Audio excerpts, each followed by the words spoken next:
Please visit my link. Do like, share and subscribe. Thank you. Hello everyone, मेरा नाम है B Jyoti Singh और आज हम लोग पढ़ने जा रहे हैं आरोह बुक का नेक्स्ट चैप्टर श्रम विभाजन और जाति प्रथा, जिसको कि लिखा है बाबा साहेब भीमराव अंबेडकर जी ने। बाबा साहेब भीमराव अंबेडकर हम सब जानते हैं, he is the father of our Indian constitution. अब हम इस कहानी में और विस्तार में पढ़ेंगे।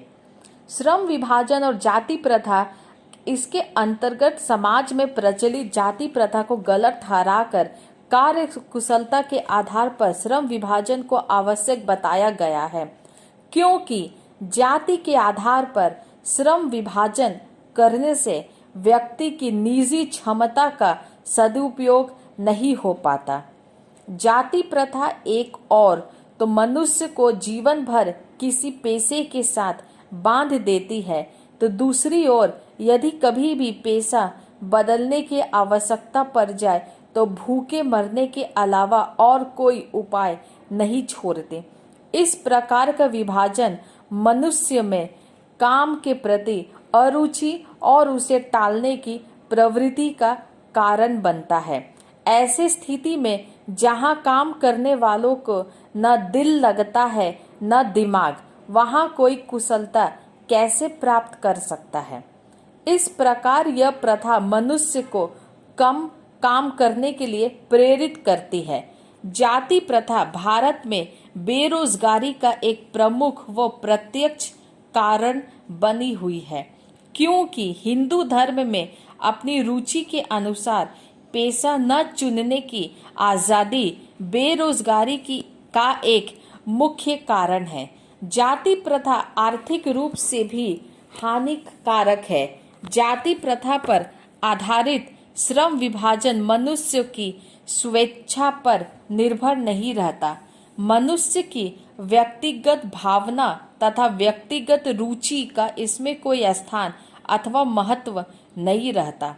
अतः यह निर्विवाद सिद्ध हो जाता है कि आर्थिक पहलू से भी जाति प्रथा हानिकारक प्रथा है, क्योंकि यह मनुष्य की स्वाभाविक प्रेरणा, रुचि व आत्मशक्ति को दबाकर उन्हें अस्वाभाविक नियमों में जकड़ कर निष्क्रिय बना देती है।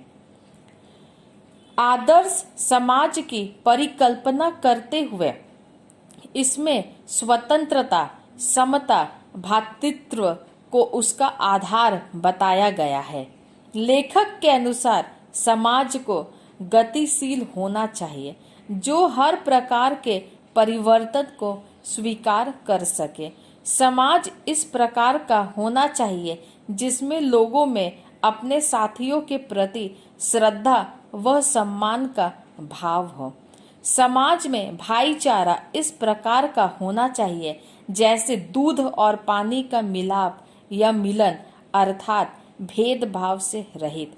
लोकतांत्रिक शासन पद्धति वाला समाज होना चाहिए। जाति प्रथा वाले समाज में अपना व्यवसाय चुनने की किसी को स्वतंत्रता नहीं है।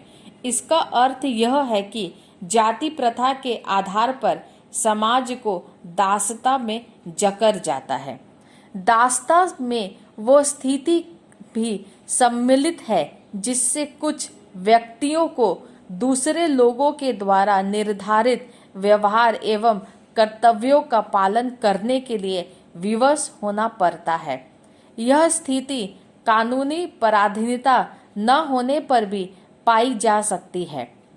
इसमें वंश, परंपरा और सामाजिक उत्तराधिकार को छोड़कर क्षमता का विकास को प्रोत्साहन देने पर बल दिया जाता है। समाज में यदि हमें अपने सदस्यों से अधिकतम उपयोगिता प्राप्त करनी है तो हमें सभी को समान अवसर प्रदान करने होंगे। एक राजनीतिज्ञ के लिए भी व्यवहारिक रूप से यही सिद्धांत होना चाहिए कि सब मनुष्यों के साथ समान व्यवहार किया जाए।